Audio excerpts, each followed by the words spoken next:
Practical tips to $1 million ads. I haven't made an ad in 3 years, but we're doing $1 million a month. And a large part of that is coming from the ads. And so what I'm about to tell you, what I'm about to teach you is the stuff that I'm teaching my team, and it seems to be working. So hopefully it works for you too. I've broken this down into 5 points. I want to start with the definition of content because it just helps me think about it differently, and I think it'll help you too. So the way that I define content is just the housing of an idea. So whether that's through video, whether that's through design, what you're trying to do is communicate an idea. An ad is a type of content. And the idea inside of your ad must be to communicate the value of your product and make the customer see how it's going to change their life for the better. And so how do we do that? Well, we move on to step number 2, which is your building materials. The important part about this stage is that this is where all of the success and failure is based. So like this is the baseline stuff. And not only is it going to help you make more effective ads, it's also going to allow you to get into your flow state more effectively so that you actually enjoy the process more and you have more fun. So there's 5 different building materials that I want you to think about. A is the customer avatar. We've talked about customer avatar before on this channel. It's fairly straightforward. You have your customer avatar. B is your dream outcome. So the dream outcome is knowing exactly what the customer wants from your product. So I'm going to use the example of, let's say you were selling a knee rehabilitation program. And it's just an ebook, right, that helps people solve their knee pain. Your customer avatar might be a 35-year-old male who likes playing basketball, but his knees are cooked. So the dream outcome in this scenario is that your rehabilitation program will give him healthy, sprightly knees so that he can run and jump and play basketball and feel young again. That would be the dream outcome. The C is the before and after grid. So basically you have a before section and an after section. And in both of those sections, you have 2 things. You have a have and a feel. And so before the customer has your knee rehabilitation program, they have sore knees, they feel old, frustrated, in pain, and you go through them both. And then you do the after section and you just list out all of the things that they might have and they might feel. And this is extremely powerful. Like I can't tell you how this gets you into the mind of the consumer so that you understand like what it is that they're actually buying. Okay, so the next thing is a facts and benefits list that we've talked about on the channel. So basically you have a list of facts, a list of benefits, and you match the fact with the benefits. So you say, the fact is that this knee rehabilitation program has 3 exercises. And then the benefit is, so you can do it in 15 minutes and you can apply it every day, which means you can stay consistent and actually finish the program. That's a benefit. So the final thing you need in your building materials is a copywriting formula.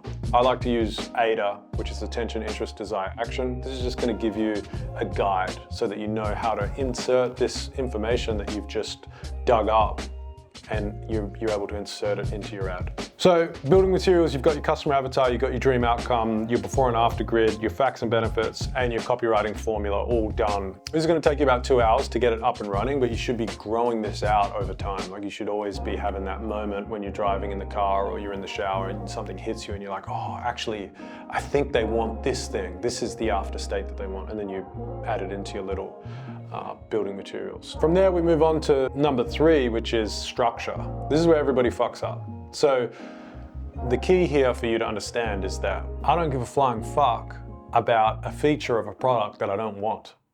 But everybody starts to talk about features too prematurely in their ads. And what you need to do is focus on desire. Before you start to justify anything with features and before you start to talk about like the way that it's made and all of this different stuff, you need to have created desire for the product. And with ads, a lot of the time, if you're using like an AIDA formula, you're getting the attention and the interest in the first hook. As soon as they see your ad, if they're going to keep watching, you've got attention and interest, and now it's time to start painting desire. So I would be very mindful of that. I think this is the main cause of people's ads not working. And this is one of the main mistakes that our team makes when they're on their journey to becoming competent ad creators. Number 4 is how to hack your flow state. We're going to take your building materials and you're going to go straight to Canva. And in Canva, you're going to put in the dimensions of the ad that you want. and then you're going to look at the templates.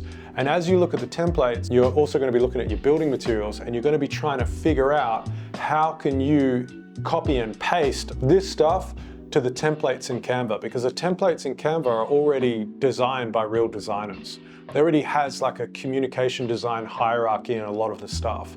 So by doing this, it means you're not starting from a blank page, and that's the part that has the most resistance. When you come into Canva or Photoshop or whatever, and you're looking at the blank page and you need to start something from scratch, it's really hard. But if you go to Canva and you just start implementing stuff right away, and you want to just spend hours and hours and hours doing this until you start to get to the point where you start to feel confident. And that's done by trial and error. You start putting stuff out there, you see what people like, you see what people engage with, you see what people buy from, and you just keep on going. And this is a process. Like, this video is not supposed to have you go from right now to doing $1 million ads. I'm telling you the stuff that I tell my team so that they practice this stuff every single day. Okay, number 5 is amplifying this shit to the next level. And so we're gonna take this example that I used before of going to Canva and using the templates. But with this step, what you're gonna do is you're gonna go to your social media explore page or whatever, and you're just gonna pay attention to what you engage with.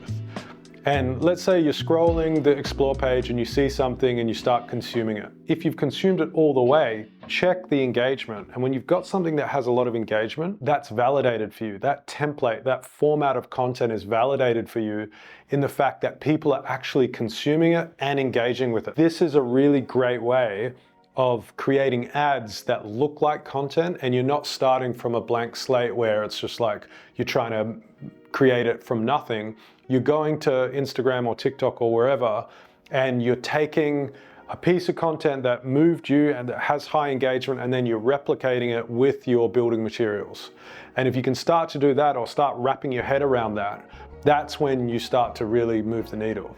The first $1 million ad I ever made came from me seeing this example on Instagram, which was some health dude holding up a health food over here and then a junk food over here. And above the health food was a green check mark, and above the junk food was a red cross mark. And so I saw that, I saw it had like tens of thousands of engagements, and this is all the way back in 2018. And so I brought it into Canva, and I thought, this would be a great way to advertise my bamboo toothbrushes versus plastic toothbrushes. And so I did the design on Canva, and then I animated it a little bit in Premiere, and that was the first time that I ever made a $1 million ad.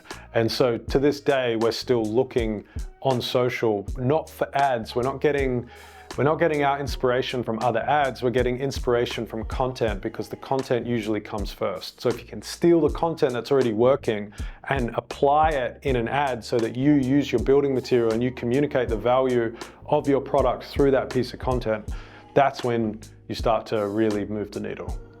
So I hope this stuff helps. It's going to require a lot of practice, but this is really the stuff that we use on a day-to-day basis. So see you tomorrow.